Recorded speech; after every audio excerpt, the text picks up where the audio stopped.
मला असंही वाटत नाही की मी माझी इमेज दगडूची ब्रेक करू शकतो. ती ब्रेक करणं इम्पॉसिबल आहे आणि ती कोणीही ब्रेक करू शकत नाही. दुसऱ्यांनी ट्राय केली पण तीही ब्रेक नाही झाली. तर मराठीत जे जे काही सो कॉल्ड आपण म्हणतो ना 1 नंबर, 2 नंबर, 3 नंबर ते जे काय होते स्वतःला समजत होते त्यांना उभं नाही केलं. अरे फार वाईट गोष्ट आहे ही. माझं पहिलं नाव यायलाच हवं. आय एम हॅपी की पहिल्या 10 नावांमध्ये माझं नाव आहे. त्यात मला आनंद आहे. मला लगेच कुठलं फेम नकोच आहे. कारण की ते खूप भयंकर आहे. घातकी आहे. ते खूप भयंकर आहे. नुसता सिनेमा चांगला बनवून उपयोग नाही आहे. तो त्या पद्धतीने पोचवलाही गेला पाहिजे, त्या पद्धतीने तो प्रमोटही केला गेला पाहिजे. मी जेव्हा थांबलो म्हणजे मी जर थांबलो नसतो तर मी तुला खोटं नाही सांगत आहे, या 6 महिन्यांमध्ये 4 सिनेमे रिलीज झाले असते. काही जणांचा पहिला सिनेमा खूप खूप हिट होतो. जसं की प्रथमेश चा पहिला सिनेमा माझा सुपरहिट फिल्म. आणि काही ॲक्टर्सच्या बाबतीत असंही होतं की 100व्या फिल्मनंतर खूप घवघवीत यश मिळतं. पण त्याचा अर्थ असा नसतो की ॲक्टर चांगला ॲक्टर वाईट आहे किंवा लेखक, दिग्दर्शक, निर्माते त्यांचा विचार करत नाही. फार वाईट वाटतं मला की त्यांना खरंच सॉरी आहे माझ्याकडनं, आमच्या सगळ्यांकडनं, इंडस्ट्रीकडनं, की त्यांना आम्ही जपून नाही ठेवू शकलो. रिलीजची वेळ, तुमचं प्रमोशन, तुमच्या त्या रिलीज प्रोसेसमध्ये तुमच्यासोबत जोडली जाणारी लोक, हे सगळं खूप मॅटर करतं. हे मला कळलं. गाडी नंबर 1760 लोकांनी येऊन बघितला थिएटरमध्ये तर मी गॅरंटी देतो हा सगळ्यांना आवडेल. आणि जर नाही आवडला तर पुढचा सिनेमा माझा बघू नका. इतका छान झालेला आहे सिनेमा. थँक्यू. धन्यवाद कल्पेश, धन्यवाद.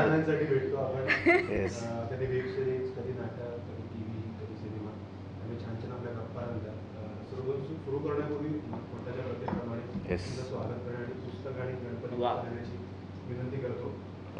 पुस्तक तुम्ही आपापसात नंतर एक्सचेंज करा. कुठली मिळाली आहेत. वा.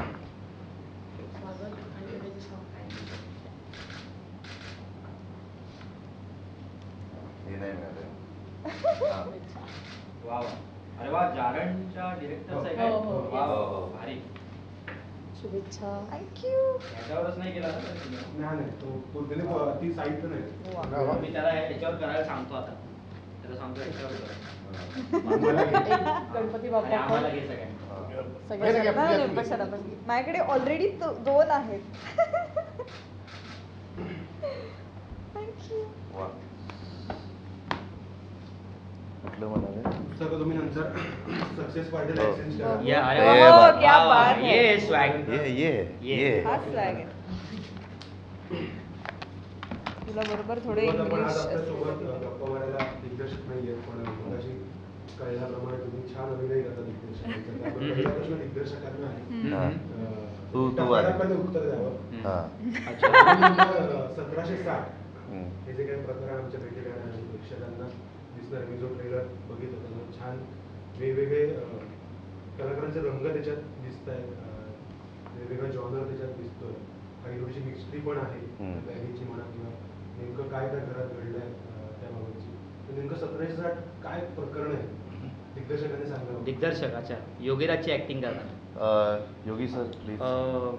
मला जेव्हा हा सिनेमा सुचला, ठीक आहे, मी जेव्हा विचार केला की हा सिनेमा मी करेन, ठीक आहे, आणि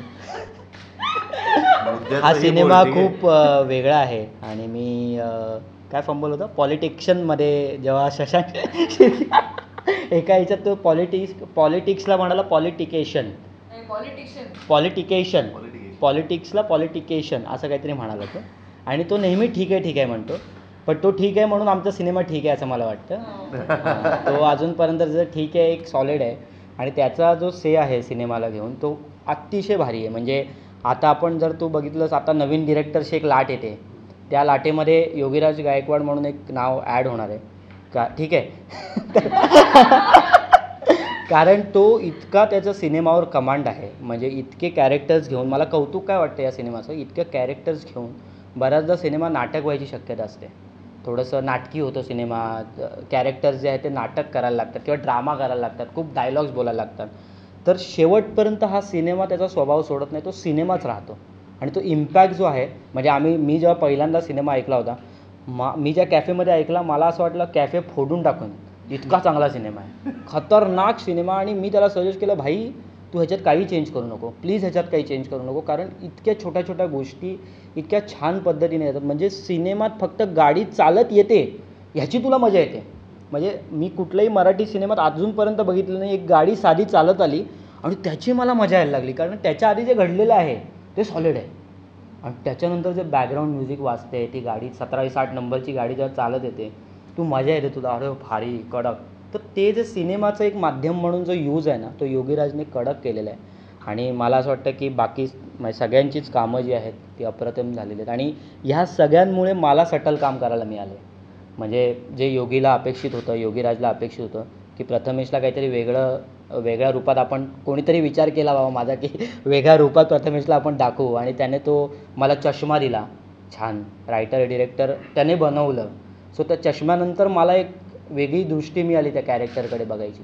म्हणजे त्या सीनमध्ये मी फक्त असणं हे माझी बॅटिंग हीच आहे की मी तिकडे आहे. सो ते मला समजावून सांगणं, मी काहीतरी जागा त्याच्याकडे घेऊन जायचो, तो स्पष्टपणे सांगायचा की म्हणजे त्याचं एक असायचं की चांगली आहे पण आपण ते करू जे आपलं ठरलं आहे. सो ते मला असं वाटतं की ते जे ॲक्टरला जे थांबवणं आहे ना, ते योगीराजने माझ्या बाबतीत खूप छान केलेलं आहे. आणि मला काम करून हा सिनेमा करून खूप प्राऊड फील होतं आहे की असा सिनेमा माझ्या आयुष्यात आला. आणि या स्टेजला आला जिकडे मी ठरवलं आहे की मी काहीतरी वेगळं करणार आहे. आता मी श्री गणेशा केला, डिलिव्हरी बॉय केला, मुक्काम पोस्ट देवाचं, आता मी काहीतरी वेगळं करायचं ट्राय करतो. आणि त्याच्यात माझ्याकडे योगीराज आला आणि असा सिनेमा झाला ज्याच्यात कॉमेडीसोबत थ्रिलर, सस्पेन्स असं पण काहीतरी लागतं आहे. सो आय होप की लोकांना मजा येईल यार हा सिनेमा बघायला. नावात राज असल्यामुळे तू चांगला. हो वा वा. तुम्हाला चौघांसाठी एक प्रश्न आहे की नेमकं या सिनेमाशी तुम्ही कसे जोडले गेले. जसं आम्हाला तुम्ही कॅफेमध्ये तो सिनेमा ऐकला, तुझं पण सांगितलं नेमकं तू कसा जोडला गेला, वेळ तुझ्यामध्ये कसा पोहोचला, प्रत्येकाचं आपापलं इन होण्याचं कसं जुळणार आणि नेमकं कारण काय या सिनेमाला हो बोलण्याचं. अच्छा, मला महत्त्वाचं कारण असं वाटतं की सिनेमाची स्क्रिप्ट ही अप्रतिम आहे आणि त्या स्क्रिप्टमुळेच मी जोडलो गेलो आहे. एक तर पहिलं तर मराठी सिनेमा जेव्हा ऐकायला येतात तेव्हा पहिली लाईन ही असते की बजेट कमी आहे. यावेळी पण बजेट कमी आहे. सो ते तर यांचं होतं. पण मला असं वाटतं की सिनेमाच्या प्रेमापोटी आम्ही इतके इन्व्हॉल्व झालो. म्हणजे आम्ही जेव्हा रीडिंगला भेटलो होतो तर सुहास जोशी मॅम रीडिंगला आल्या होत्या आणि मला तर माहीत होतं की सगळ्यांना स्क्रिप्ट आवडलेली आहे. पण आम्ही कसे जवळजवळ सगळ्याच सेम एजचे आहोत, वयस्कर असल्यामुळे आम्ही सगळे सेम थॉट प्रोसेस आमची सगळ्यांची आहे. प्रसाद दादाला पण मी पकडतो त्याच्यात सेम ऑफकोर्स तेच मी सांगतो. का सांगतोय तू? ठीक आहे, पण पकडतो. ठीक आहे. तर मी सुहास जोशींना खूप घाबरत विचारलं. नाही, सुहास जोशींना मी विचारलं रिस्पेक्टने की बाबा कसा वाटला तुम्हाला सिनेमा, काय वाटते या सिनेमाबद्दल वगैरे. तर त्यांनी फार भारी रिॲक्शन दिली. त्या म्हणाल्या की खरं तर मी फार काम करत नाही आहे, मला फार काम म्हणजे आता वयानुसार आणि मला ट्रॅव्हलिंग आणि हे सगळं जमत नाही, पण मग असा सिनेमा आला ना आणि असे कॅरेक्टर झाले ना का मला करायला लागतं. सो मला तिकडे वाटलं की बॉस ये सही सिनेमा आपण ने चूज की आहे आणि हा सिनेमा काहीतरी आपल्याला देऊन जाईल. सो आय होप की लोकांना तो तेवढाच आवडेल जेवढा आम्हाला फर्स्ट रीडिंगला आवडला आहे. म्हणजे स्क्रिप्ट आणि बाकी सगळ्या गोष्टींबद्दल त्याला म्हणाला, पण मी माझं एक स्वार्थी उत्तर असं असतं ना की स्वार्थी ॲक्टर म्हणून मला काय वाटतं की कशासाठी ही फिल्म घेतली. स्क्रिप्ट, नवीन डिरेक्टर, एकंदरीत कास्ट, ह्या सगळ्या गोष्टी तर होत्या, पण मला सगळ्यात आवडलेली गोष्ट या फिल्ममधली ही आहे की जरी माहीत असलेले प्लॉट असतील की एक कुठली तरी बॅग हरवते, त्याच्यानंतर त्याच्या मागे भरपूर लोक लागतात, मग त्याचं काय होतं काय नाही होत, it is a very non plot किंवा प्रिफेस आपण ज्याला म्हणतो, प्रिमाईस, ज्या प्रिमाईसवर सेट झालेली आहे ती. पण ह्याच्यात सगळ्यात आवडणारी गोष्ट माझी ही होती की कॅरेक्टर्स ह्याच्यात ज्या प्रकारे लिहिले गेलेत आणि प्रत्येक कॅरेक्टर एक डिस्टिंक्ट कॅरेक्टरिस्टिक्सचे आहेत. म्हणजे कुठलंही कॅरेक्टर असं सिमिलर नाही वाटणार की अरे हा ह्याच्यासारखाच विचार करतोय, तो त्याच्यासारखाच विचार करतोय. आणि प्रत्येक कॅरेक्टर चुकीचं पण नाही वाटत. प्रत्येक आपण रूट करतो प्रत्येक कॅरेक्टरला. कुठल्याही एका प्रोटॅगनिस्ट किंवा एका कुठल्या कॅरेक्टरला असं रूट नाही करत की नाही ह्याच्याकडे आली पाहिजे बॅग की ह्याचं चांगलं झालं पाहिजे काय, हिच्याकडे गेली पाहिजे काय, ह्यांच्याकडे गेली, असं कुठेही होतं नाही. सो सगळे कॅरेक्टर्स ना बघायला गेलं तर ना सेम लेवलला असतात, त्यांचे स्टेक्स सेम लेवलला आहेत. आणि सगळ्यांचे हाय आहेत. हां, सगळ्यांचे हाय आहेत आणि सेम लेवलला म्हणजे असं नाही की कमी आहेत, सेम लेवलला तसे हाय आहेत. सो ॲक्टर म्हणून जेव्हा ही स्क्रिप्ट मी ऐकली तेव्हा असं झालं की एवढी चांगली चांगली मंडळी आहेत, सगळ्यांना तेवढ्याच ताकदीने बॅटिंग करायला त्यांना स्कोप आहे आणि प्रत्येक कॅरेक्टरला ना जेवढं लिहिलं आहे त्याच्यापेक्षा कुठेतरी अजून अप करण्यासाठी स्कोप आहे हा सगळ्यांना आहे. म्हणजे स्क्रिप्ट आपल्याला खूप चांगली मिळाली आहे, आपल्याला एक चांगला बेस मिळाला आहे, आपल्याला फक्त थोडंसं अजून करून त्याला खूप भारी करायचं आहे. सो मला असं झालं की एक असं कॅरेक्टर की जे बघताना आपल्याला असं वाटेल की हां चल भाई आहे, एक पॉलिटिशियनचा राईट हँड आहे भास्कर भाऊ म्हणून, कार्यकर्ता आहे, तर कार्यकर्त्यांचं कसं रक्त असतं तशा प्रकारचं रक्त आहे, त्या एका पॉलिटिशियनसाठी सगळं काही काम करायचं आहे. पण त्याच्याबरोबरच जो एक ह्युमन एलिमेंट त्याच्याबरोबर जोडला गेलेला आहे की त्याचे पण काही काही मनात काही गोष्टी असते. म्हणजे एक भाई जेव्हा एकटा असेल तर तो मी कसा जग जिंकतो अशातलेच कदाचित भाव नसेल, त्याचे पण काहीतरी वल्नरेबिलिटीज असतील की मी करू शकेन का, की अरे नाही मला हे चुकीचं वाटतं आहे, नाही मला ह्याच्याबद्दल काहीतरी वाटतं आहे. सो ना त्याचे लेयर्स एक प्रत्येक कॅरेक्टरचे आणि ह्या कॅरेक्टरचे मेजरली खूप लेयर्स आहेत त्या बाबतीत. म्हणजे असा माणूस आहे जो मारेल पण समोरच्याला हॉस्पिटलचे सुद्धा पैसे देईल, अशा प्रकारचं कॅरेक्टर आहे. सो ते लेयर्स एक्सप्लोअर करायला मिळतील आणि एक भाई फक्त स्टिरियोटिपिकल भाई न करता आपल्याला कुठल्या वेगळ्या प्रकारे अजून ते करता येईल. सो हे स्कोप ह्या स्क्रिप्टमध्ये आहे आणि त्या प्रत्येक कॅरेक्टरला आहे ते स्कोप. म्हणजे प्रत्येक कॅरेक्टरला एक स्टिरियोटिपिकल रोल आहे पण तो वेगळा करायचा तेवढा स्कोप आहे आणि सगळ्यांनी त्या प्रकारे केलं आहे. सो एक पॉलिटिशियन असेल, पोलीसवाला असेल, वॉचमॅन असेल, रायटर डिरेक्टर, एक आजी आहे, एक जिचं पार्लर आहे ती पार्लरमध्ये काम करणारी व्यक्ती, हे स्टिरियोटिपिकल रोल्स आहेत. पण त्यांना ह्युमन एलिमेंट देऊन ते अजून कसं लोकांच्या जवळ आणता येतील, किती ह्युमनाईज करता येतील, किती रिलेटेबल करता येतील, ह्याची मजा आहे गाडी नंबर 1760मध्ये. आणि एकंदरीत स्टोरी तर तो नंतरचा भाग, पण ह्या कॅरेक्टर्समुळे ना ती धरून राहते अख्खी film. So that was my selling point. म्हणजे माझ्यासाठी मी तिकडे सोल्ड होतो. मी पण त्याच कॅफेमध्ये ऐकली ही गोष्ट. आणि काय काय विनोद. तर ऑनेस्टली फोनवरती असं बोलणं झालं होतं की खूप सारे कॅरेक्टर्स आहेत. तो म्हणला की सॉरी मी आत्ता ना जरा लीड म्हणून सिनेमांसाठी बघते आहे. तर तो म्हणला की एकदा फक्त नरेशन ऐक आणि मग तू ठरव काय ते. असं योगीचा खूप हट्ट चालला होता फोनवरती, मला चिनू म्हणून तूच दिसतीयेस, तू प्लीज तू एकदा ऐक वगैरे. आणि नरेशनसाठी आम्ही भेटलो आणि मी युजली खूप पोकर फेसने नरेशन ऐकते. म्हणजे मला असं सगळं वाटत असतं काय काय, पण माझ्या चेहऱ्यावर काही उमटत नाही. तर मी तशाच चेहऱ्याने बसले होते आणि नंतर योगीला वाटलं आता ही नाही म्हणून निघून जाईल. आणि नरेशन ऐकला मी म्हणलं की येस, मला हे पात्र करायचं आहे. मला गोष्ट खूप आवडली आहे आणि पात्रही खूप आवडलं आहे. तर चिनू नावाचं पात्र मी गाडी नंबर 1760मध्ये करते आहे. आणि गंमत त्या पात्राची अशी आहे की एक कन्व्हेन्शनल हिरोची गर्लफ्रेंड नसून किंवा कुठल्याही परिस्थितीत बाबा बॉयफ्रेंडला सपोर्ट करते आणि खूप गुडीगुडी वागते आहे अशी नसून ती खूप थेट आणि परखड आहे. सेल्फ मेड आहे. तिचा स्वतःवर आणि स्वतःच्या स्वप्नांवर खूप विश्वास आहे आणि स्वतःचं स्वप्न पूर्ण करण्यासाठी ती पैसे साठवते आहे तिच्या कामामधून. ब्युटी पार्लरमध्ये काम करणारी आहे ही चिनू. आणि मला असं वाटतं की ब्युटी पार्लरमध्ये ज्या मुली काम करतात त्या निष्ठुर असतात, त्या फार जास्त इमोशनल नसतात किंवा दुसरीकडे इमोशनल असतात, पण त्यांच्या कामात त्या प्रचंड निष्ठुर असतात. तर ती गोष्ट कुठेतरी तिच्या स्वभावात पण आहे की ती खूप प्रॅक्टिकल आहे.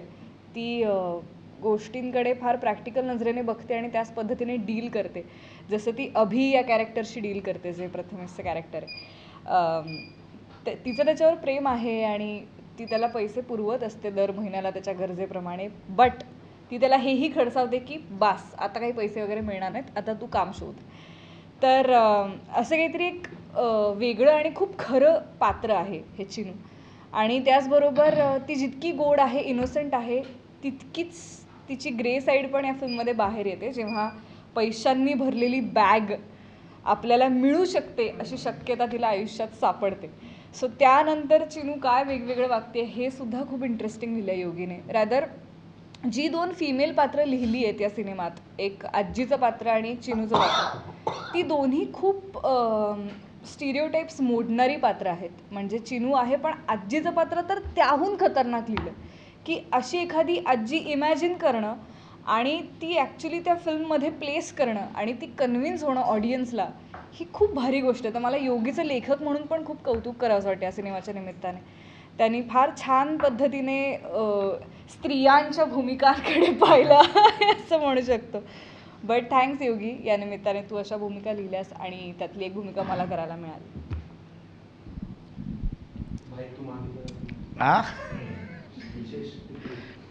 सो मी वेगळ्या ठिकाणी फिल्म ऐकली.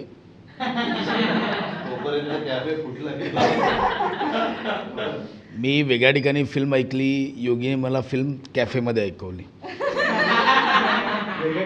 वेगळ्या टेबलवर, वेगळ्या कॅफेमध्ये. नाव जे फिल्मचं टायटल आहे, गाडी नंबर 1760. 1760 ह्या शब्दात किंवा ह्या गोष्टीमध्ये जे आपण नॉर्मली वापरतो कशासाठी, 1760 म्हटलं पहिलं वाक्य त्याला लागून येतं ती लफडी. 1760 लफडी. तर ही लफडी या फिल्ममध्ये जी डेंजर प्रकारे त्याने गुंफली आहेत, जी ओवली आहेत या अख्ख्या गोष्टीमध्ये योगीने, त्यासाठी हे मला त्याचं खरंच कौतुक करायचं आहे. कारण बहुतेक वेळा ना इट्स लाईक मर्फीज लॉ, की आपण एखाद्या गोष्टीमधनं बाहेर पडण्यासाठी केलेली प्रत्येक धडपड आपल्याला अजून गुंतवत जाते. तो साधारणतः हा थॉट आहे या फिल्मचा. आणि जसं प्रथमेश बोलला की मी सगळे समवयस्क आहोत. म्हणजे मी आणि चॅटी अगदीच दोघंही एकाच दिवशी जन्मलेले. प्रथमेश म्हणजे माझ्यापेक्षा 2-4 तासांनी लहान आणि सुहासताई एक 7-8 मिनिटांनी मोठ्या. असे आम्ही सगळे समवयस्क आहोत. मी याच्यात दांडे नावाचं पात्र करतो आहे, ज्याच्यात फिल्म फ्लोअरवर जाण्यापर्यंत आमची डिबेट चाललेली की तो दांडे असेल की पांडे असेल. फ्लोअरवर जाईपर्यंत माझे आणि योगीमध्ये डिबेट चाललेले. सो फायनली आम्ही डिसिजन सुहासताईंवर सोडला. ताई तुम्हाला दांडे बोलायला सोपं वाटतं की पांडे? तर ताई बोलली दांडे. म्हटलं ओके, मी दांडे. सो माझे मेजर सीन्स हे प्रथमेश आणि सुहासताईंबरोबर. म्हणजे रेंज बघा, सुहासताई आणि प्रथमेश ही एवढी मोठी रेंज आहे. आणि जसं जॅटी बोलला की बेसिकली ही सगळी सेम कॅरेक्टर असले ना तरी एक फायनली स्क्रिप्ट त्याने मला ऐकवली. आणि नंतर मी विचार करत होतो की चला याच्यात विलन कोण आहे. तर बाई फिल्ममध्ये विलनच नाही आहे. सगळे दिसत आहेत विलन, दिसताना विलन दिसत आहेत, पण ॲज अ नेगेटिव्ह कोणी नाही आहे. प्रत्येकजण आपला प्रॉब्लेम सॉल्व करायला त्या प्रॉब्लेममध्ये उतरला आहे किंवा तो आपल्या जागी करेक्ट आहे. सो मला ही एक गंमत वाटली, एक वेगळेपण वाटलं की जसे सगळे याने सांगितलं, शुभंकरने सांगितलं, सगळे हिरो आहेत तसेच सगळे विलन आहेत पण आणि नाहीत पण, की प्रत्येकजण एक नेगेटिव्ह शेड आहे प्रत्येक कॅरेक्टरमध्ये, पण तो त्या कॅरेक्टर जागी करेक्ट आहे, तो त्या जागी योग्य आहे. आणि दांडेचं म्हणाल तर तो वॉचमॅन आहे सोसायटीचा, की एक वॉचमॅन असतो जो पहिले काही महिने सोसायटी एक सिक्युरिटी एजन्सीकडनं रिक्रूट करतो आणि मग काही वर्षानंतर आपला तो वॉचमॅन आवडायला लागतो की नाही भाई इसके साथ अच्छा जम रहा है मेरा. आणि हळूहळू तो फिक्स होतो. मग तो सामान आणतो, तो तिकडेच राहतो आणि मग तो एक सोसायटीचा पार्ट बनतो. तसा तो दांडे हा वॉचमॅन आहे. म्हणजे मला आठवतं आहे शूटिंगच्या दरम्यान सेटअप लागत होता पुढे. मी आणि प्रथमेश आम्ही मागे रिहर्सल करत होतो मागच्या साईडला बिल्डिंगच्या. आणि त्या बिल्डिंगमध्ये काही नॉन महाराष्ट्रीयन वगैरे क्राऊड पण होता, साऊथ इंडियन वगैरे. तर आम्ही त्या वॉचमॅनच्या गेटअपमध्ये होतो दोघं. आणि तिथे एकजण येऊन ती बाई आम्हाला हे झाली, क्या इधर क्या चल रहा है तुम दोनों का, उधर जाओ, पाणी छोडा नाही आहे, कुछ नाही आहे असं. आणि खऱ्या सोसायटीत शूट केलं आम्ही, लाईव्ह लोकेशनला शूट केलं. आणि आम्ही त्या जरा गजबजाटापासून आम्ही जरा लांब गेलो आणि कॉस्ट्यूममध्ये होतो आम्ही दोघं वॉचमॅनच्या. और ये कॉस्ट्यूम कब चेंज हुआ, हमको बताओ तो काही उधर शूटिंगवाला चलो तुम इधर बडबड. तर म्हटलं हां. तर म्हटलं भाई आपला कॅरेक्टर सापडला. करेक्ट नोटला होता आम्ही. सो फिल्ममध्ये खूप मजा केली आहे सगळ्यांनीच.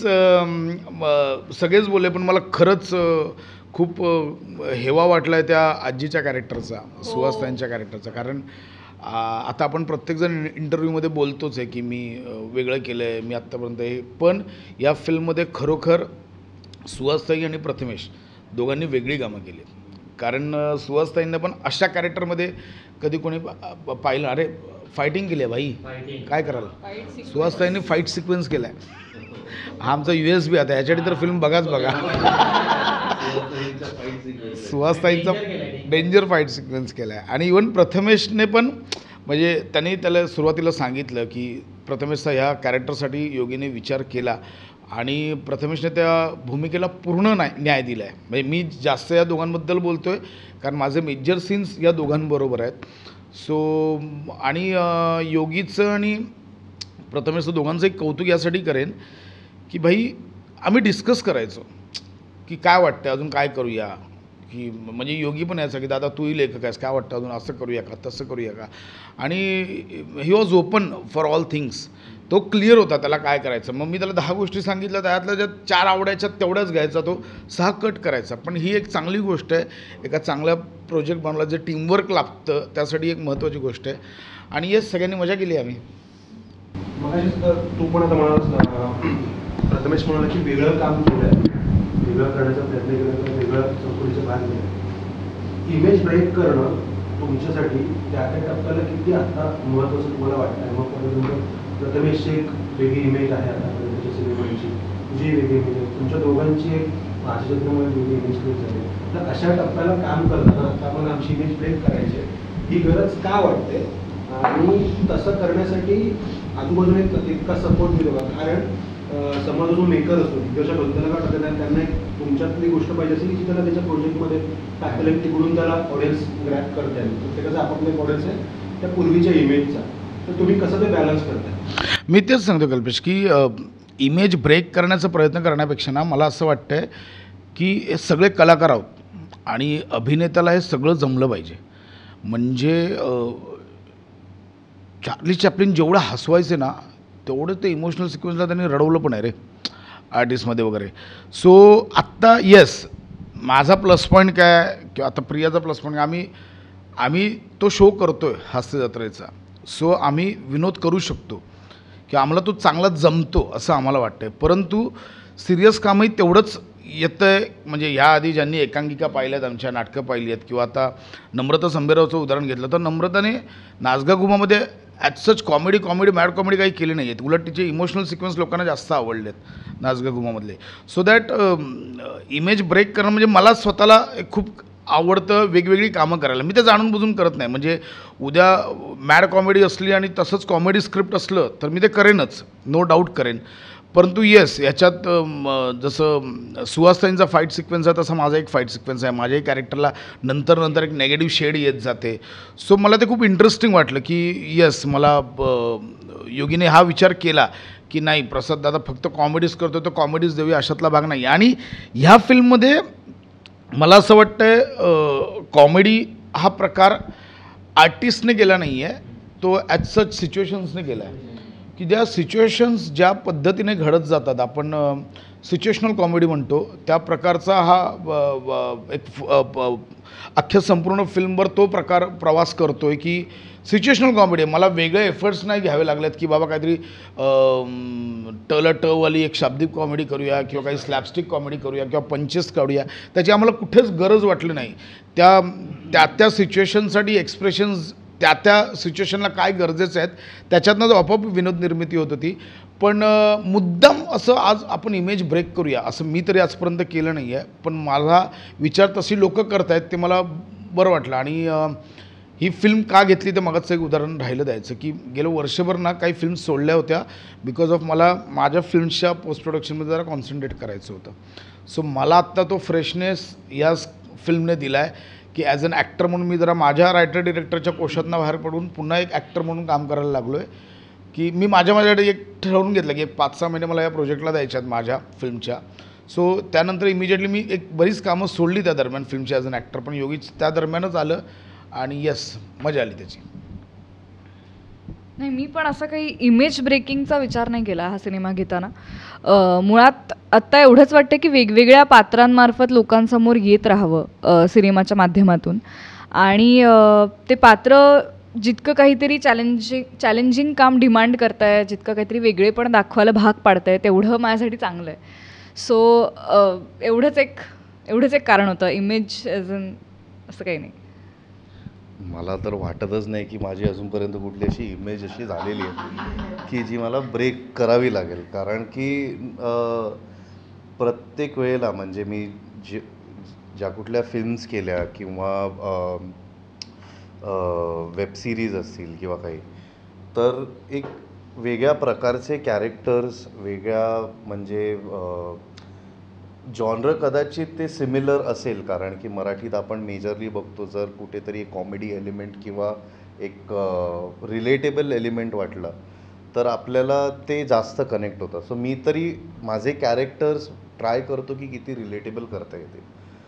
पण ऑलवेज जसं हे पण म्हणाले दोघे की ॲक्टरने वेगवेगळ्या प्रकारच्या भूमिका, वेगवेगळ्या प्रकारचे जॉनर आणि हे केलेच पाहिजे. कारण की त्याच्यासाठीच बनलो आहे.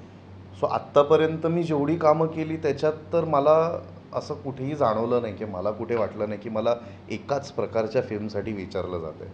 मी अँटेगनिस्ट म्हणून रोल केलेले आहेत. मी एक मित्र, नॉर्मल वेडमध्ये मित्र म्हणून केलेलं आहे. त्याच्यात काही फार असं कुठलीही जागा नाही. एक ॲब्सल्यूट एक वेगळ्याच आयडियोलॉजी असणारा एक कार्यकर्ता, हार्डकोअर कार्यकर्ता, ह्याच्यात एक वेगळंच प्रकारचं कार्यकर्ता. आणि सो अशा प्रकारे मला तरी नाही वाटत की कुठल्या एका स्टिरियोटाईप रोलसाठी किंवा एका पर्टिक्युलर कॅरेक्टरसाठी माझा विचार केला जातो आणि मला ते ब्रेक करायचं आहे. माझं फक्त एवढंच नेहमी असतं की जे कुठलं कॅरेक्टर असेल ते मला आधीच्या कॅरेक्टरपेक्षा काहीतरी वेगळं करायचं आहे आणि वेगळ्या लुकमध्ये सुद्धा करायचं आहे, वेगळ्या बॉडी लँग्वेजमध्ये करायचं आहे, एक वेगळा माणूस उभा करायचा आहे. सो मला हे अभिमानाने सांगायला आवडतं की मला जेव्हा कधी भेटतात त्या मेजरली माझ्या कॅरेक्टर्समुळे ओळखलं जातं. म्हणजे कदाचित मला लोकांना माझं नाव आठवत नसेल पण मी केलेले कॅरेक्टर्स आठवतात, मी केलेले रोल्स आठवतात आणि मी त्याच्यामध्ये खूप सॅटिस्फाईड आहे. सो मला ह्याची पूर्ण खात्री आहे की ह्या फिल्मनंतर भास्कर भाऊ म्हणून मला भरपूर लोक म्हणजे बोलतीलही की अरे भास्कर भाऊ. माझे डिरेक्टर तर आणि अख्ख्या टीममधले लोक तर मला भास्कर भाऊच म्हणतात. म्हणजे डिरेक्टरसुद्धा आमचं योगीराज पण मला अजूनही भाऊच म्हणून बोलतो. आमचे EP-सुद्धा फोन करून भाऊच म्हणून बोलतात. सो मला ते आवडतं की त्या प्रकारचं क्रिएट करायला कॅरेक्टर. आणि तेच ह्या फिल्ममध्ये पण I have tried my level best. आता बघू ते कसं लोकांना वाटतं आहे. आपण नाही, याचा सगळ्यात मोठा शिकार मला वाटतं मी आहे इकडे या इमेज ब्रेक पद्धतीचा. पण मला फ्रँकली असं वाटतं की तुम्हाला जोपर्यंत ते कळत नाही तोपर्यंत काहीच होऊ शकत नाही. म्हणजे जोपर्यंत मला रिअलाईज होत नाही की म्हणजे मला जेव्हा टाईमपास ऑफर झाला होता त्याच्यानंतर टाईमपाससारखे असंख्य सिनेमे मी केले. टकाटक ऑफर झाला होता त्याच्यानंतर मी टकाटकसारखे असंख्य सिनेमे केले. त्याची काही वेगळी कारणं असतील. मला असं वाटलं असेल की नाही फ्लोमध्ये आपण तसं केलं पाहिजे, तसं वाटू शकतं. मला ते आत्ता असं वाटत नाही. आणि मला असंही वाटत नाही की मी माझी इमेज दगडूची ब्रेक करू शकतो. ती ब्रेक करणं इम्पॉसिबल आहे आणि ती कोणीही ब्रेक करू शकत नाही. दुसऱ्यांनी ट्राय केली पण तीही ब्रेक नाही झाली. ती इमेज पुसणं माझ्यासाठी इम्पॉसिबल आहे. पण ॲज अ ॲक्टर म्हणून मला असं वाटतं आत्ता ज्या प्रकारे सिनेमा बदलत चालला आहे, आता तुम्ही जेव्हा एखाद्या माणसांना आयडियल मानता, म्हणजे आता मी भरत जाधवांना, सिद्धार्थ जाधवला मी स्वतःचा मानतो. म्हणजे असं वाटतं की मी ह्यांच्याकडे बघून मी माझी कामं करतो आहे. तर त्यांनी आता थांबायचं नाही केलं, त्याच्यानं मला खूप बरं वाटलं की भाई मला असं वाटत होतं की मी ह्यांच्यासारखं काम केलं पाहिजे आणि त्यांनी वेगळं काम केलं आणि मीही त्याच पाथवर चाललो आहे की आय होप की मी लवकर तो पाथ सुरू केला आहे म्हणजे मला थोडं लेट नाही झाला, मी थोडा लवकर सुरू केला आणि माझ्याकडे आता असे प्रोजेक्ट्स येतील. आणि मी जेव्हा थांबलो, म्हणजे मी जर थांबलो नसतो तर मी तुला खोटं नाही सांगत आहे, या 6 महिन्यामध्ये 4 सिनेमे रिलीज झाले असते. जर मी थांबलो नसतो आणि मी जर मागच्या 2 वर्षात जर सिनेमे केले असते तर याच 6 महिन्यात माझे 4 सिनेमे झाले असते. पण तसे झाले नाहीत. मी ते प्रकर्षाने टाळले. मी म्हटलं की नाही बॉस, आता मला ॲडल्टचा जोक जरी दिसला तरी मी तो करत नाही, मी ते नाकारतो.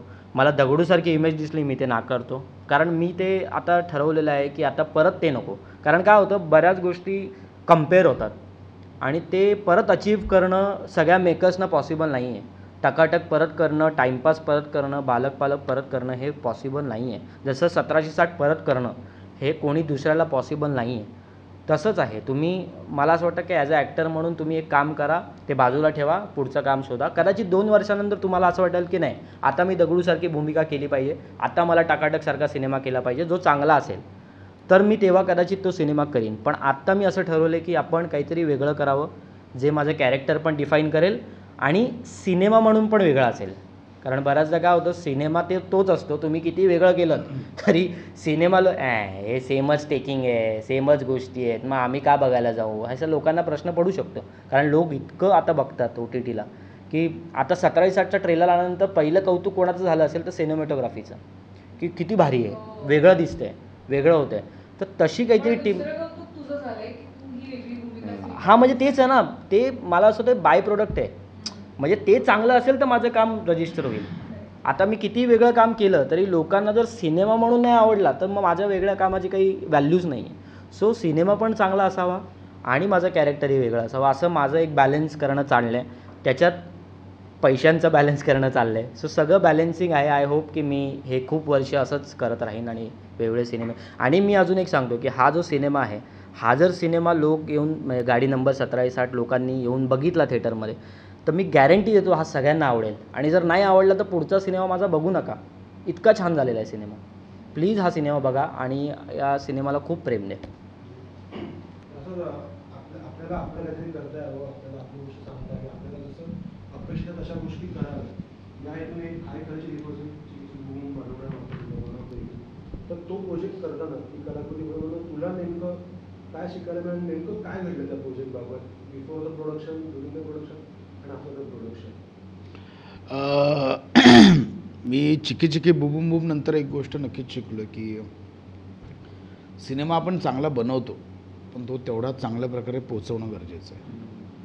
आणि त्या पोचवण्यामागे तुमची रिलीजची वेळ, तुमचं प्रमोशन, तुमच्या त्या रिलीज प्रोसेसमध्ये तुमच्यासोबत जोडली जाणारी लोक, हे सगळं खूप मॅटर करतं हे मला कळलं. कारण म्हणजे अगदी क्लिअर बोलायचं तर त्या दरम्यान छावा सिनेमा थिएटरमध्ये होता, जो सगळ्यांच्याच अपेक्षेपेक्षा खूपच घवघवीत यश मिळवलं छावाने आणि त्याचा फटका मला सिनेमाला नक्कीच बसला. तरी त्या परिस्थितीतही चिकी चिकी बुम बुम 4 आठवडे थिएटरमध्ये होता. पण मला थिएटरमध्ये असताना जेवढा रिस्पॉन्स आला नाही कल्पेश, त्याच्यानंतर मला OTTवर आल्यावर रिस्पॉन्स मिळाला. म्हणजे OTTवरही तो बरेच आठवडे ट्रेंडिंगवर होता सिनेमा, कारण आम्हाला त्या ॲमेझॉन प्राईमकडनं सतत व्हिडिओ बनवा हे मेसेज येत होते, ट्रेंडिंगवर आहे तर ते हे करूया. आणि अचानक OTTवर आल्यानंतर इतके मेसेज आणि इतके फोन सुरू झाले, फक्त मला नाही, अगदी कलाकारांनासुद्धा, बाकीच्या प्रथमेशला, रोहितला, स्वप्नीलदाला, सगळ्यांना. सो मला तेव्हा कळलं की येस, म्हणजे नुसता सिनेमा चांगला बनवून उपयोग नाही आहे, तो त्या पद्धतीने पोचवलाही गेला पाहिजे, त्या पद्धतीने तो प्रमोटही केला गेला पाहिजे. आणि ह्या सिनेमाच्या बाबतीत तू बोलशील तर मी हे खूप शिकलो आहे की तुम्ही फक्त एक चांगली कलाकृती बनवून उपयोग नाही, ती तेवढी चांगल्या प्रकारे पोचवली पाहिजे. काही लोकांनी मला त्या याच्यात प्रश्न पण केले की मराठी सिनेमा अजूनही सिंगल लोकेशनला अडकला आहे. पण ॲज अ मेकर किंवा आता जे काही मी शिकलो आहे, याच्या आधी चांगल्या दिग्दर्शकांकडे असिस्ट करून आणि आत्ता 2-3 सिनेमे केल्यानंतर की मी जे काही शिकलो आहे ना कल्पेश, ते मी चॅलेंजवर सांगू शकतो की मेकर्सने तुम्ही विचारू शकता की व्हेरियस लोकेशनला शूट करण्यापेक्षा सिंगल लोकेशनला शूट करणं हे कधी खूप कठीण असतं. तुम्हाला 2 तास त्या एकाच लोकेशनला खेळवून ठेवणं हे फक्त दिग्दर्शकाच्या दृष्टीने नाही, त्या छायाचित्रकार म्हणजे DOPच्या दृष्टीने पण खूप कठीण असतं. की बोलायला आपलं खूप सोपं जातं काय सिंगल लोकेशन फिल्म आहे, पण त्या सिंगल लोकेशनला तुम्हाला वेगवेगळ्या फ्रेम्समध्ये अडकवून ठेवणं, तुम्हाला वेगवेगळ्या अँगल्समध्ये अडकवून ठेवणं हे खूप कठीण काम असतं, जे खूप चॅलेंजिंग वाटलेलं आम्हाला त्या दरम्यान. म्हणजे संपूर्ण प्रोसेसमध्ये मला तो एक महत्त्वाची एक गोष्ट मी शिकलो की येस, एका सिंगल लोकेशनमध्ये तुम्ही वेगवेगळ्या प्रकारे कसे खेळू शकता. ह्या 1-2-4 गोष्टी मला या प्रोजेक्टने शिकवल्या. प्रियदर्शनी, शुभंकर आणि प्रथमेश, आपण या इंडस्ट्रीचा भाग आहोत. आपण वेगवेगळी कामं करतोय, आपल्याला वेगवेगळे छान छान सिनेमे करायचे, लीडमध्ये काम करायचे, आपल्या भोवती ती गोष्ट असावी असं प्रत्येक कलाकाराला प्रत्येक व्यक्तीला वाटत असतं. असं होत असताना आज इंडस्ट्रीमध्ये थोडं पिरियड ऑफ गेले 10 वर्ष 15 वर्ष म्हणा, एक 7-8 नावांच्या नंतर 8वं नाव अभिनेत्रीमध्ये किंवा अभिनेत्यामध्ये 8वं-9वं नाव पर्याय आहेत, पण समोरून तितका विश्वास ठेवला जात नाही आहे किंवा तितके पैसे लावले जात नाही किंवा तितका दिग्दर्शक तुम्हाला ते ऑफर करत नाही. हे तुम्हाला जाणवत आहे का? आणि 8वं-9वं नाव ते पहिलं कधी येणार, पहिल्या लिस्टमध्ये कधी येणार? मला वाटते की आत्ता सुरुवात झाली आहे आणि प्रत्येकाची जर्नी ही वेगवेगळी असते. म्हणजे काही जणांचा पहिला सिनेमा खूप खूप हिट होतो, जसं की प्रथमेश चा पहिला सिनेमा होता सुपरहिट फिल्म. आणि काही काही ॲक्टर्सच्या बाबतीत असंही होतं की 100व्या फिल्मनंतर खूप घवघवीत यश मिळतं. पण त्याचा अर्थ असा नसतो की ॲक्टर चांगला ॲक्टर वाईट आहे किंवा लेखक दिग्दर्शक निर्माते त्यांचा विचार करत नाही आहे. तर I will be very gladly saying this की मी भाग्यवाने, माझा विचार होतो आहे, मला चांगले चांगले प्रोजेक्ट्स येत आहेत, दिग्दर्शक किंवा प्रोड्युसर्सच्या चर्चांमध्ये माझं नाव घेतलं जातं आहे. आणि फिल्म्स म्हणजे काय म्हणतात, आता या वर्षामध्ये पण खूप इंटरेस्टिंग रिलीजेस आहेत. तर मला असं वाटत नाही की माझं पहिलं नाव यायलाच हवं. आय एम हॅपी की पहिल्या 5 पहिल्या 10 नावांमध्ये माझं नाव आहे. त्यात मला आनंद आहे, कारण की आपल्याला ही रेस जिंकायची नाही आहे, ही मॅरेथॉन आहे, आपल्याला धावत राहायचं आहे. त्यामुळे आत्ता जे आहे ते उत्तम आहे आणि मी समाधानी आहे. मला ऑनेस्टली अगेन कुठे बोस्ट करायसाठी नाही, पण मी जन्माला आल्यापासून मी एकंदरीत इंडस्ट्री बघतो आहे आणि हाऊ इट वर्क्स, कोण राहतं कोण नाही राहत, उतार चढाव. आणि एकंदरीत जसे ही पण म्हणाली एक मॅरेथॉन आहे, ते हा अख्खा गेम पेशन्सचा आहे. आणि तुमचा एंड गेम काय आहे आणि तुमचा इंटेंट काय आहे हे काम करण्यामागे. माझा इंटेंट मी ॲक्टिंग का करतो आहे आणि मी अभिनय का करतो आहे हे एवढंच आहे की मला ते येतं. मला असं वाटतं की मला तेच चांगलं जमतं आणि मला ते आयुष्यभर करायचं आहे. मग ते 8वं नाव, पहिलं नाव, 3रं नाव कसंही असेल. प्रत्येक माणसाची किंवा प्रत्येक मेकर्सचे एक त्यांचा एक कम्फर्ट झोन आहे. त्या कम्फर्ट झोनच्या लोकांबरोबर काही काही लोकं कामं करतात किंवा काही लोकं असे असतात की वी वॉन्ट टू एक्सपेरिमेंट. आम्हाला कधीकधी मी माझी पहिली फिल्म मी मकरंद मानेंबरोबर केली. मी तेव्हा सिरियल करत होतो आणि त्यांना काहीच आयडिया नव्हती. माझं त्यांनी खूप आधी नाटक बघितलं होतं आणि त्याच्यामुळे त्यांनी तो चान्स घेतला की नाही, मला ह्याला ग्रूम करायचं आहे, मला ॲज अ हिरो मला ह्याला लॉन्च करायचं आहे किंवा वॉट एव्हर जे काय असेल ते. Not everybody thinks like that. सगळे तसेच विचार करतील अशातला भाग नाही. आपली एक जर्नी आहे, आपलं एक टाईमलाईन आहे आणि आणि अगेन मी लकवरती पण खूप विश्वास ठेवतो. तुम्ही राईट प्लेस राईट टाईम जर असाल तर तुम्हाला राईट गोष्टी मिळतील. तुम्हाला वेळेच्या आधी कधी कुठली गोष्ट मिळणार नाही, त्याच्यानंतर कुठली गोष्ट मिळणार नाही. जशी वेळ आहे तशा गोष्टी मिळत राहणार. तुमचं काम आहे फक्त जस्ट कीप स्विमिंग. एक खूप फेमस हे कोट आहे की तुम्हाला फक्त जसं चाललं आहे तसं you just have to swim, you have to keep swimming. कारण की आत्ता जर त्या एका गोष्टीसाठी मी धावत राहिलो ना, मला तिकडे मला हे हवं आहे असा विचार माझ्या तरी नाही आहे. मला एवढंच माहिती आहे की चांगलं काम जे आलं आहे ते आपण करत राहायचं आहे.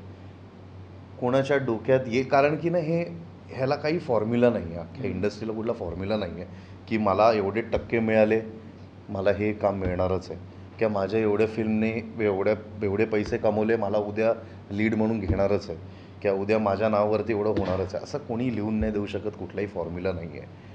सो प्रत्येकाचे आपापले खूप लोक डिसाईड करतात, खूप लोकांची डोकी लागतात, त्याच्यानंतर ते बॉईल डाऊन होऊन 3 लोक सिलेक्ट होतात, 5 लोक सिलेक्ट होतात, 1 माणूस सिलेक्ट होतो. आत्ता आपण ते बॉइलिंग डाऊन नंतर ते यायला आणि आपलं नाव फक्त सिलेक्ट व्हायला आय फील काही लोकांचं ते नशिबाने खूप पटकन होऊन जातं, काही लोकांना तो वेळ लागतो. सो आय जस्ट फील की काम करत राहा, संपा विषय, आणि चांगलं काम करत राहा मेजरली ते. आणि कारण की मला म्हातारपणापर्यंत काम करायचं आहे. आय जस्ट वॉन्ट टू, म्हणजे जसं सुहासताईंबद्दल आपण आज म्हणतो त्यांना बघून इन्स्पायर होतं यार, की मला असं मला लगेच कुठलं फेम नकोच आहे.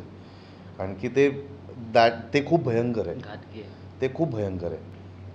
कारण की that makes you more insecure. आता आम्ही जिथे आहोत आम्ही खूप सिक्युअर आहोत. म्हणजे आम्ही आत्ता खरंच, आणि ही आमची जी जनरेशन आहे, जे आम्ही एकत्र कामं केली आहेत आधीपासूनची, ते खूप सिक्युअर लोक आहेत. कारण की त्यांना माहिती आहे we have nothing to lose. जरी काही झालं we just have to gain. काही नाही, काही लूज करायला काही नाही. आम्ही कुठल्याही लेवलला नाही आहोत. सगळे कामं करत आहेत, चांगली कामं करत आहेत, आणि चांगलंच होणार आहे. So I am just waiting, living. म्हातारपणापर्यंत आरामात काम करत राहायचं ना, गोव्याला जाऊन घर घेईन नंतर आणि तिकडून काम करणार. आय फील की म्हणजे तू जसं म्हणालास 1 नंबर, 2 नंबर, 3 नंबर, असं काही नाही आहे इंडस्ट्रीत. फ्रँकली स्पीकिंग, सगळे एक सिनेमा हिट झाल्यानंतर पण 0वरच येतात. सगळं 0पासून सुरू करायला लागतं. आणि मला असं वाटतं की 0पासून हिरोपर्यंतचा प्रवास आहे सगळ्यांचा, जो सतत प्रत्येकजण काही ना काहीतरी करतो आहे. आणि फ्रँकली मला असं वाटतं जर एखादं नाव कोणाच्या तरी डोक्यात आलं की प्रथमेशला घ्यायचं आहे, तर ते मला घेतील. असं काही त्याच्यात चुकीचं मला वाटत नाही. त्यांना असं नाही वाटणार की आता हे करतो आहे, ते करतो आहे. कारण सगळे इंडस्ट्रीत एकमेकांना ओळखून आहेत, चांगलेच ओळखून आहेत की कोण कोण कसं आहे, काय आहे. सो त्याच्यामुळे ते सगळे एकमेकांना सपोर्ट करत असतात आणि काम करत असतात एकमेकांसोबत. आणि मला असं वाटतं की प्रत्येकाला असं वाटतं की प्रत्येकाचा हिट सिनेमा झाला पाहिजे.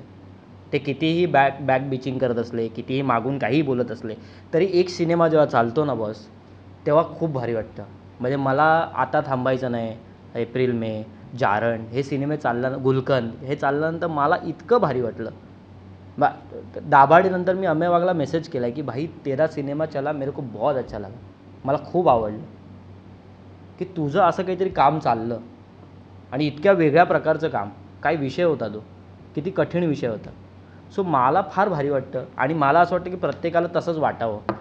म्हणजे ज्यांना असं वाईट वाटत असेल तर ते जरा थोडंसं त्यांनी स्वतःत सुधार करावा. आणि जर एखादं कॅरेक्टर मला येत असेल, शुभंकरला येत असेल, प्रियाला, प्रसाद दादाला वाटलं असेल, तर त्यांनी अप्रोच करावं. सगळ्यांना चांगलंच काम करायचं आहे आणि ते करत राहणार आम्ही. म्हणजे तुम्ही नाही दिलं तरी आम्ही शोधून करत राहू. कारण मला असं वाटतं की आता मला वेगळं काम करायचं होतं. मी माझे चालू केलं आहे प्रोसेस की मला काय करायचं आहे, मला कुठल्या प्रकारची भूमिका करायची आहे. मी माझे मित्र शोधतो. मी माझ्या मित्रांना बसवतो, त्यांना बसवून लिहायला लावतो की बॉस ये अच्छा आहे, ये लिखते. त्याला प्रोड्युसर मिळेल नाही मिळेल तो पुढचा मुद्दा आहे, पण मेकिंग झाली पाहिजे. आणि सिनेमा चेंज होतो आहे, सिनेमा बदलतो आहे, सिनेमासाठी सगळे विचार करतात, हे फार महत्त्वाचं आहे. कुठल्या ॲक्टरला आपण मोठे करूया म्हणून ते घेत नाही. उद्या योगीने मला या सिनेमात का घेतलं आहे, कारण मी त्याला ते स्वतःचं कॅरेक्टर आहे योगीराजचं. तो स्वतः एक रायटर आहे, डिरेक्टर आहे. त्याला असं वाटलं की नाही बॉस माझ्यासारखा हा दिसतो, भले तो हिरो दिसत नसेल, पण मला हे कॅरेक्टर ह्याच्यात दिसतंय. सो ते कॅरेक्टर सगळे शोधत असतात आणि तेच करावं. सिनेमासाठी जे महत्त्वाचं आहे ते छाती ठोकपणे करावं. कोणाला नवीन पोरांना घ्यायचं, नवीन पोरांना घ्या, जुन्या पोरांना घ्यायचं, जुन्या पोरांना घ्या, पण सिनेमा चांगला करा. माझं एवढंच म्हणणं आहे. मला हा प्रश्न तू विचारला नाहीस, मी आगाऊपणे देतो उत्तर. मी थोडा प्रथमेशच्या मताशी सहमत आहे की मलाही वाटतं 1 नंबर, 2 नंबर, 3 नंबर असं काही नसावं. कारण मी हा प्रश्न तुम्हालाच विचारतो की एक अभिनेता किंवा एक अभिनेत्री सांगा जिचं नाव घेतल्यावर कन्फर्म फिल्म हाऊसफुल होईल. आणि जर असं असतं तर सगळ्या निर्माते त्याच अभिनेत्याकडे एक नंबर किंवा त्याच अभिनेत्रीकडे एक नंबर अभिनेत्रीकडे गेले असते. हे असं नाही आहे. मला वाटतं शेवटी प्रोजेक्ट बोलतो आणि 8 नंबर 2 नंबरला कधी येणार वगैरे ते कारण इथं प्रत्येकाला ऑप्शन्स आहेत असं मला वाटतं की आज मी तो दांडे करत नसतो तर माझ्या जागी दुसरा कोणतरी असता. म्हणजे मला आत्ता आठवतं आहे त्याप्रमाणे मी आणि प्रथमेश परबने कधीही काम केलं नव्हतं एकत्र, पण आम्ही एका नाटकासाठी भेटलेलो रीडिंगला, जो मला प्रथमेशनं वाटलं करावं. त्या दरम्यान आमचं ते वर्कआउट नाही झालं, नाटक थांबलं. ते मी आणि शुभंकरने म्हणजे आम्ही चांगले मित्र असलो तरी एकत्र काम कधी केलं नव्हतं. तो मी अगदी नाव सांगतो तुला, मी चिकी चिकी बूमसाठी शुभंकरला अप्रोच झालो, पण त्या दरम्यान मग त्याचं शेड्यूल आणि प्रोड्युसरच्या गोष्टी या काही वर्कआउट झाल्या नाही. त्यामुळे शुभंकर तर आत्ता फिल्ममध्येचा भाग नव्हता त्याच्या व्यस्ततेमुळे. सो असं नाही आहे की मला त्या कॅरेक्टरसाठी तोच होता बस, हे गोष्ट बाई ह्याच्यासाठीच आहे, बाकी कोण नाही असं मला वाटत नाही. की प्रत्येकाला ऑप्शन्स आहेत, प्रत्येकाला इथे आज मी नसतो तर माझ्या जागी दुसरा कोणतरी डेफिनेटली असेल. सो असं मला वाटत नाही आहे एक नंबर. आणि असं असेल तर मला सांगा, म्हणजे मी त्यालाच घेऊन मला एका हिटची गरज आहे. असं नसण्यात आपला खूप ॲडव्हान्टेज पण आहे आणि डिसॲडव्हान्टेज पण आहे. म्हणजे जोपर्यंत आपल्याकडे स्टार होत नाही तोपर्यंत कॉन्टेंट किंग राहील. जेव्हा स्टार होईल तेव्हा थोडंसं डगमगेल आपलं. पण मला असं वाटतं की दोन्ही बॅलन्स करणं फार महत्त्वाचं आहे. एखाद्याला जर मला असं वाटतं की एक हिट सिनेमा आहे, त्याच्यात जर ज्याला थिएटरमधलं बॅकग्राऊंड आहे असं मला वाटतं, थिएटरमधलं बॅकग्राऊंड आहे, ज्याने थिएटर केलेलं आहे, त्याला जर घेतलं आणि त्याच्या अवतीभोवती आता हे जे काही मध्ये मध्ये सिनेमे झाले, जर तुम्ही सगळ्यांनी बघितलेले असेल, कोणालाही घेऊन काही रँडम सिनेमे होतात आणि मग त्याचं काही होत नाही. इतका चांगला बॅनर, इतकं चांगला दिग्दर्शक, इतकं चांगला रायटर सगळं असून आपण त्याच्यात काहीही त्याचा आउटपुट शून्य होता. त्याच्या जागी जर एक छान थिएटर केलेला मुलगा असता तर त्याने ॲटलिस्ट त्याने मेहनत, त्याला 1-2 कामं तरी मिळाली असती, त्याने 2 सिनेमे केले असते, त्या 2 सिनेमांमध्ये 100-200 लोकांना कामं मिळाली असती, हे तरी आपण बघितलं पाहिजे. सो ह्या सगळ्याचा विचार करून सिनेमे केले पाहिजेत मला असं वाटतं. मगाशी आपण एका विषयावर बोललो की आज नाटकाचं खूप छान चालू आहे, छान प्रयोग होत आहेत मुंबई पुणे तर नागपूर पूर्ण केंद्रस्थानी असलं तरी पण इतर ठिकाणी जेव्हा जातात तो दौडलं तर तिकडे पण चांगला रिस्पॉन्स मिळतो. नाटकाचं चांगलं चालू आहे, सिनेमाचं थोडं डगमगत आहे पुन्हा काही प्रमाणात दोन्ही सिनेमे चालले. पण आज टी व्हीची खूप क्रिटिकल कंडिशन आहे, प्रत्येक चॅनलचं किंवा प्रत्येक वाहिनीचं.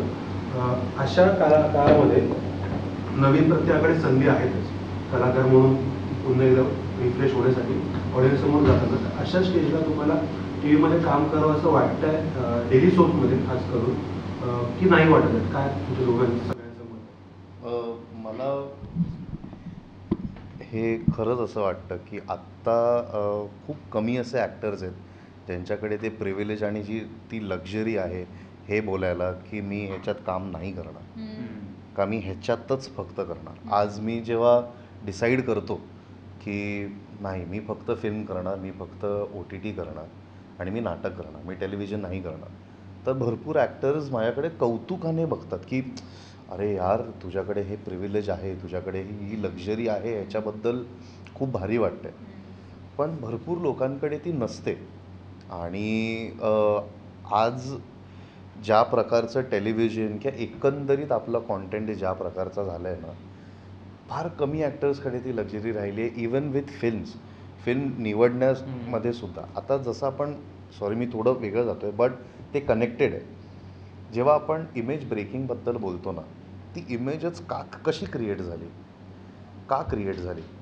मग ज्याला ते कारण म्हणजे ज्याच्यामुळे ते ब्रेक करावं असं वाटतंय, ती क्रिएट झाली कारण की आम्हीसुद्धा काही कुठल्याही म्हणजे एक खूप प्रिव्हिलेज्ड बॅकग्राऊंड किंवा एक लक्झरी आहे आपल्याकडे की नाही, मला हे नाही करायचं आहे, अशातले नाही. आपल्याला हे काम आलं आहे, आपल्याला काहीतरी आपलं नाव, एक इमेज तरी तयार करायचे. मग तेव्हा नाही विचार करत की माझी कशी इमेज तयार होईल. तेव्हा मला नाही वाटत की नाही झालं असणार, कारण की आम्ही पण तुला तर माहितीच आहे आपण फ्लोपेक्षा हे मला काम आलं यार, मी हे कडक करणार, हे मला काम आलं, हे मी कडक करणार. आपल्याला नंतर जाणवतं की अरे, हे लोकांनी, माझी मेकर्सने अशी ही इमेज अशी त्यांनीच एक विचार केला आहे, कारण की माझं दुसरी कुठली शेड अजूनपर्यंत आली नाही आहे. आज त्याच्याकडे ते प्रिव्हिलेज आहे, त्याच्याकडे ती लक्झरी आहे की मी डिसाईड करू शकतो. सो आत्ता खूप कमी लोक आहेत ज्यांना ते डिसाईड करता येतं आहे की मला सिरियल करायची आहे का नाही करायची, किंवा टेलिव्हिजन करायचं आहे का फक्त फिल्म करायचे आहेत का नाही. आत्ता जेव्हा तू विचारतोस की काय कुठली अवस्था, कुठल्या प्रकारचं कॉन्टेंट टेलिव्हिजनवर येतं, मी पर्सनली टेलिव्हिजनकडे एक आय डोंट वॉच इट, किंवा मी त्याच्याकडे असं नाही बघत की तिकडनं मला खूप चांगला कॉन्टेंट येईल राईट नाव, की चांगलं काहीतरी मला एक कथा म्हणून कुठली तरी चांगली दिसेल, किंवा एक काहीतरी एक चांगली स्टोरी, चांगले कॅरेक्टर्स असे दिसतील. मी असं नाही बघत, कारण की आत्ता ते ॲब्सल्यूट बिझनेस पॉईंट ऑफ व्ह्यूने बघितलं जातं. ते कॅल्क्युलेटेड आहे, ते TRP GRP ह्या हिशोबावरती भरपूर चालतं आहे. आणि in a way it is good and in a way it is bad. Good असं आहे की त्याच्याने अगेन रेव्हेन्यू जनरेट होतो, इकॉनॉमिकली भरपूर लोकांसाठी चांगलं आहे, त्याच्याने लोक घराघरात पोचत आहेत. आणि रेव्हेन्यू जर कुठल्याही प्रकारे जनरेट होत असेल ह्या बिझनेसमध्ये, शेवटी एंटरटेनमेंट बिझनेसमध्ये आहोत आपण, जर त्याच्याने रेव्हेन्यू जनरेट होत असेल तर मग well and good. But at the same time at what cost? तुम्ही कॉन्टेंट फक्त हा चांगला होतो आहे म्हणून आपण त्याच्या मागे लागू, ह्याच्याने रेव्हेन्यू जनरेट होते म्हणून त्याच्या मागे लागू, तर तेही चुकीचं आहे. तर तो ना बॅलेन्स कुठेतरी आता साधण्याचा प्रयत्न, तर ऑब्व्हियसली सगळ्यांना चांगलीच कामं करायचे, जे पण चॅनलमध्ये बसलेत किंवा जे पण तिकडे पण टेलिव्हिजनमध्ये बसलेत, त्यांचं असं कोणाचंही मत नाही आहे की आम्हाला फालतूच कामं करायचे, की मला मीडिओकरच करायचं आहे. त्यांना पण कमालच काम करायचं आहे. पण ॲट द सेम टाईम मला ह्या गोष्टी पण कुठेतरी बघायला लागणार आहेत. मला हे पण बघायला लागणार आहे की मी बिझनेस पॉईंट ऑफ व्ह्यूने कसं मला चांगलं वाटेल, की मी बिझनेस पॉईंट ऑफ व्ह्यूने कसं तरलो जाईल. आता एक फिल्म ओव्हर बजेटच होते, कुठलीही फिल्म ओव्हर बजेटच होते, तर त्याच्यामुळे प्रोड्युसर्सच्या डोक्यावर तर तलवार आहेच. मग मला सिरियल तर मला वर्ष चालवायची आहे, तर मी ते कसं अचीव करणार? Then I have to cut few things, then I have to, मग मला काही ना काहीतरी करावे लागणार, तडजोड करावी लागेल, स्टोरीमध्ये तडजोड करावी लागेल, मला लोकेशन्समध्ये करावे लागतील, मला माझ्या टेकिंगमध्ये करावं लागेल. सो त्याच्यामुळे ते पण कुठेतरी हलतं. सो राईट नाव मला तरी असं म्हणणं आहे की जर if something good is there, कारण की टेलिव्हिजन हे माध्यम काही चुकीचं नाही, obviously it is a very very good medium. पण at the same time if something really good is there आणि काहीतरी खरंच असं वाटतंय की इकडनं मी काहीतरी वेगळा दिसेन का, मी कुठलं तरी वेगळं कॅरेक्टर घेऊन लोकांसमोर आहे, तर मला तरी काही हरकत नाही वाटत हे करावंसं. कारण की सगळ्यांना चांगलंच काम करायचं आहे, ॲक्टरना पण, मेकर्सना पण, चॅनलना पण काही पण ॲट द सेम टाईम त्यांचे हात पण बांधलेले आहेत. So we have to be very understanding की आपण एक कुठेतरी ना लार्जर स्केलवरती हे बघितलं पाहिजे की हे वाईट नाही म्हणता येणार, पण हे समजा मीडिओकर जर होत असेल तर मग ते का होतं आहे? रायटर्स वाईट आहेत तर अशातली गोष्ट नाही, वाईट इंटेंट आहे बनवायचं तर अशातलीही गोष्ट नाही. मग नेमकं काय आहे? सो हे नेमकं काय आहे ना, ते शोधायचा प्रयत्न सगळेच करतायत आणि we just have to find that one thing.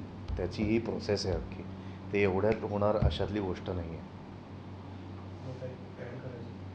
मला म्हणजे माझ्या पॉईंट ऑफ व्ह्यूने मी सांगतो की मी शक्यतो नाटक आणि TV सिरियल तसं थोडंसं मी अवॉइड करतो.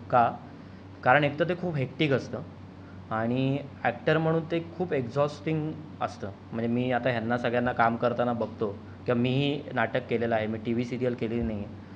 पण ते नाटकाच्या डेट्स आणि सिनेमाच्या डेट्स मला, म्हणजे नाटकातनं तुम्ही ॲक्टर म्हणून शिकता, बाकी तुम्हाला प्रोसेस कळते वगैरे सगळं मान्य, पण एखादा प्रोड्युसर तुमच्यासाठी किती दिवस थांबेल? जेव्हा तुमचं 22 दिवसाचं शेड्यूल असतं, त्याच्यात तुमचे 6 प्रयोग असतील, तर ते 6 दिवस ॲडजस्ट करता करता प्रोड्युसरचे नाकानं होतात. आणि ते मला असं वाटतं की मी नाही करू शकत तसं.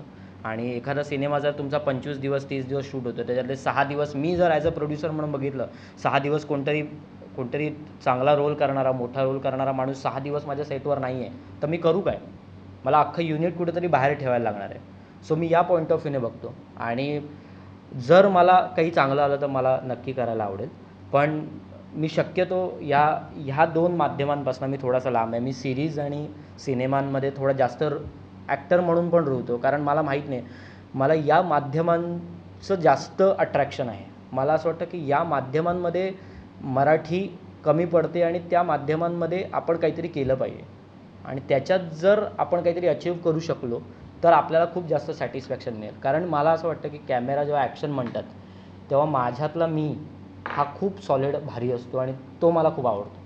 पडद्या उघडणं वगैरे सगळं मला ती प्रोसेस माहिती आहे, पण ही जी प्रोसेस आहे ती प्रोसेस मला जास्त जवळची वाटते आणि म्हणून मी सिनेमा, सिरीज यांना जास्त प्रेफरन्स देतो. तुझं काय म्हणणं आहे? आताच्या घडीला मग अशा मी गप्पा म्हणले की हिंदीमध्ये जे 2 सिनेमे चालले आहेत गेल्या वर्षीला, या शिवाय छावाचं उदाहरण घ्या किंवा मुंड्याचं उदाहरण घ्या, हे मेकर्स मराठी आहेत किंवा याचबरोबर आणखी इतर जे प्रयत्न करत आहेत. रविदादांनी प्रयत्न केला, Manjrekar over the period of time हिंदीत काम करतच आहेत. मध्ये देव म्हणतो जो डिरेक्टर आहे त्याने पण हिंदीसारखं काम चांगलं केलेलं आहे.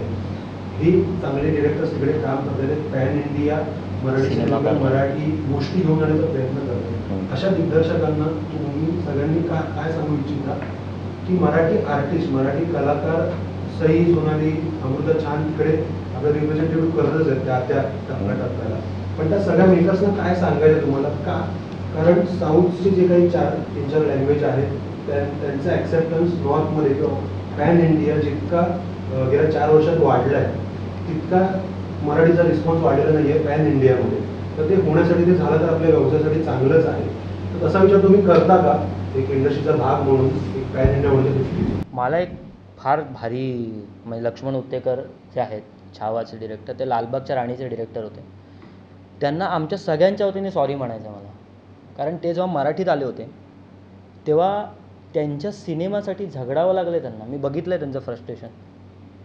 ते लिटरली ते वैतागले होते. ते म्हणत होते, अरे मी कुठून आलो आहे, मी काय प्रकारचा सिनेमा केला आहे, तुम्ही काय रेट देताय, कुठे विकताय, काय प्रमोट करताय. मला म्हणजे लिटरली मी त्यांना भडकताना बघितलं आहे आणि त्यांच्यासाठी मला खूप भारी वाटलं की त्यांनी छावा नावाचा सिनेमा केला आणि इतका दाखवून दिलं की भाई मी आहे, मी आणि तो इतका स्ट्रगल करून आला आहे अरे माणूस. मग त्यांच्या एक स्टोरीज, दादा काय स्टोरीज आहेत त्यांच्या. ते असेच फिरायचे मुंबईत असताना कधी कधी डबा घेऊन. ते फोटोग्राफी असते ना, फोटोग्राफी, तिथे असिस्टंट म्हणून कामाला होते. तिकडून त्यांनी इतका प्रवास केला, ते मराठीत आले सिनेमा बनवायला. तर मराठीत जे काही सो कॉल्ड आपण म्हणतो ना 1 नंबर 2 नंबर 3 नंबर, ते जे काय होते स्वतःला समजत होते, त्यांना उभं नाही केलं. अरे फार वाईट गोष्ट आहे ही. म्हणजे आदित्य सरपोतदारने आपल्याकडे सिनेमे नाही का केले? का नाही आपण तसे प्रमोट करू शकत? का नाही तेच लोक जाऊन बघतात ना यार मुंजा. मराठी महाराष्ट्रातच कलेक्शन आहे ना, आपण का नाही त्या डिरेक्टर्सना यूज करू शकत? मला फार वाईट वाटतं की असे डिरेक्टर्स आपण सोडतो आणि आपण हिंदीमध्ये देतो. मग त्यांना पण ऑप्शन नाही उरत रे. तुमच्याकडे बजेट्सच नसतील, तुम्हाला दाखवायला जर काही नसेल तर मग कसं सिनेमे करणार, कसे मोठे सिनेमे करणार? आज छावा मराठीत हिट झाला असता तर आपल्याला किती फायदा झाला असता. मुंजा तर मराठीत होऊ शकला असता, पण त्याने का नाही केला? बजेट.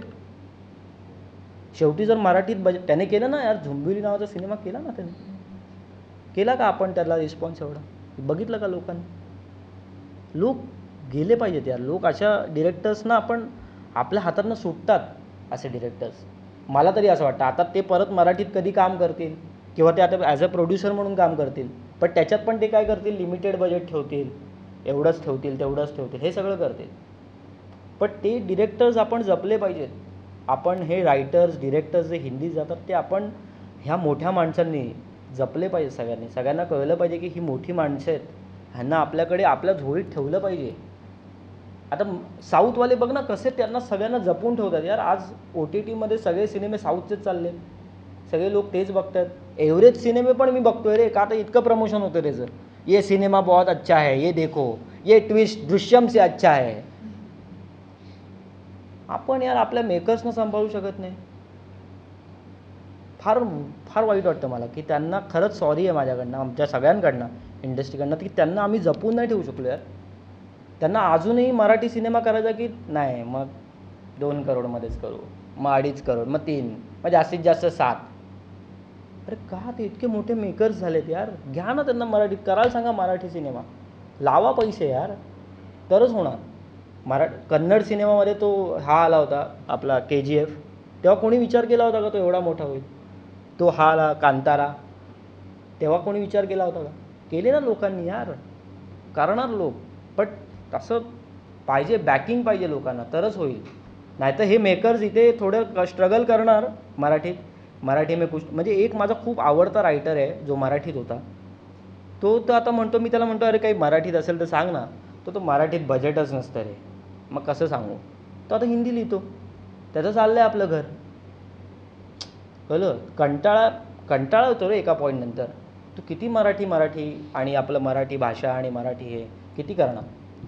तुला शेवटी तुझं घर चालवायचं आहे, तुला एक चांगलं बजेट मिळतं आहे. आपल्याकडे बजेट आलं तर हे मेकर्स आपल्याकडे राहतील शेवटपर्यंत. आणि आपणही ते काय वर्ल्ड वाईड आपल्याला सिनेमा करायचा आहे, पूर्ण भारत पॅन इंडिया रिलीज करू वगैरे, ते आपलेच सिनेमे आहेत जे हिंदीमध्ये होत आहेत ते पॅन इंडिया होत आहेत. सो आपण त्याचा विचार करायला पाहिजे, म्हणजे जे काही मोठी माणसं आहेत त्यांनी विचार करायला पाहिजे. शेवटचा प्रश्न, जसं मगाशी एक कारण म्हणून सांगितलं तुम्ही सर्वांनी की सिनेमा बघण्यामागचं की स्वस्ताईंनी फायटिंग सिक्वेन्स केलेला आहे. तर आमच्या वाचकांना, आता सगळ्या प्रेक्षकांना तुमच्याकडून एक रिझन हवं आहे की गाडी नंबर 17 का बघावा, आणि प्रत्येकाचं रिझन वेगळं असावं. रिझन्स पाहिजे, म्हणजे टोटल 5 रिझन्स आपल्या वाचकांना मिळतील की का थिएटरमध्ये जाऊन 1760 गाडी नंबर. नाही तिथे, अरे तिथे अरे तुम्ही बोला ना यार, तू सुरू तर कर. अरे जे ठेवशील ते आम्ही बघू. एक सुरू कर. रिपीट न झालं पाहिजे रिझन. नाही, मला असं वाटतं की हा बऱ्याचदा मराठी सिनेमात लाफ्टरची लाट येते, लाफ्टर असा येतो वगैरे वगैरे असं सगळे लोक म्हणतात. या सिनेमात येईल, पण हा सिनेमा संपल्यानंतर एक सायलेन्स होईल, त्याच्यानंतर तुम्ही हसाल, अरे सॉलिड बघितलं रे, मजा आली. सो हे जर तुम्हाला एक्सपिरियन्स करायचं असेल तर नक्की हा सिनेमा थिएटरमध्ये जाऊन बघा 4 जुलैपासनं. तुमच्या जवळच्या लांबच्या, आम्ही प्रयत्न करतो आहे जास्तीत जास्त जवळच्या थिएटरमध्ये रिलीज करायचा. सिनेपोलिस याचं रिलीज करते, आणि आम्ही हा पण प्रयत्न करतो आहे की शुक्रवारी ह्याचं तिकीट 150 रुपये असेल. आमचा प्रयत्न सुरू आहे. आय होप की तो 150 रुपयात लोकांना शुक्रवारी तरी बघायला मिळेल.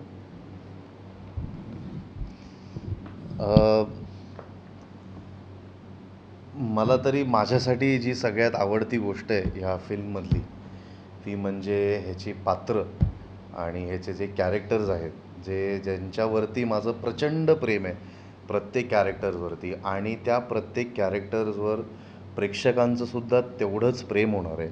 आणि मला हे सांगायला पण आवडेल की ह्याच्याने खरंच तशा लोकांची तशी एक इमेज किंवा एक ना प्रत्येकाला ॲक्टर म्हणून ज्या प्रकारे ओळखत आहेत तसं ते कॅरेक्टर म्हणून पण ओळखलं जाणार. खास करून सुहासताईंना तर ऑब्व्हियसली, पण आमचे सगळ्यांचे जे कॅरेक्टर्स आहेत ते एवढे चांगल्या प्रकारे स्ट्रॉंगली मांडले गेलेत या फिल्ममध्ये, आणि एवढे आपलेसे वाटतात ना, तसं मी लिहून देतो की प्रत्येक प्रेक्षकाला ते तसंच वाटणार आहे आणि प्रत्येक कॅरेक्टर आपलंसं वाटणार आहे. सो त्यासाठी 4 जुलैपासून थिएटर्समध्ये जाऊन गाडी नंबर 1760 बघाच. मी 1 नाही, मी 5 कारणं देणार आहे. शेजारच्याशी चार त्याला सांग, बोलू मला दे एक का, दे ना. त्याला आधी बोलू दे का? म्हणजे तुझं एखादं कमी होईल. हा, म्हणजे ते होऊन जाईल. ठीक आहे, तू आधी बोलून घे. हा. हा, म्हणजे मी काय पुढे असंही मग माईक तिकडून इकडे येतच नाही.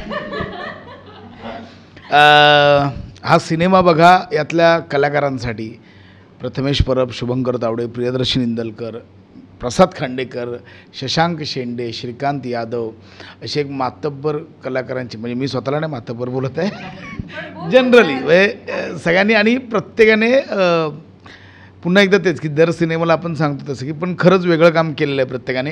हा सिनेमा बघा, त्यातल्या टेक्निशियन्ससाठी, सिनेमॅटोग्राफरने केलेल्या उत्तम कामासाठी, समीर साप्तिस्करच्या बॅकग्राऊंड म्युझिकसाठी, म्हणजे तो एक त्याचं एक खूप कौतुक होतं आहे, योगीराजच्या लिखाणासाठी, त्याच्या डिरेक्शनसाठी. सो खूप कारणं आहेत, आणि अगदी लहान मुलांपासून ते वयोवृद्धांपर्यंत तुम्ही एकत्रितपणे हा सिनेमा एन्जॉय करू शकता, याची मी गॅरंटी देतो. किती कमी झाले तुझ्या झालं आता त्यांनी आठ दिले 8. त्यांनी आता 5च्या ऐवजी. आता त्याच्यातले 5 सांग. आता तू किती सांगणार आहेस? 2.5. पण आता मी नुसतंच बोलते विदाऊट पॉइंटर्स. ह्या सगळ्यांनी सांगितलं त्याप्रमाणे सिनेमा खूप उजवा झाला आहे तर तुम्हाला कळलंच आहे.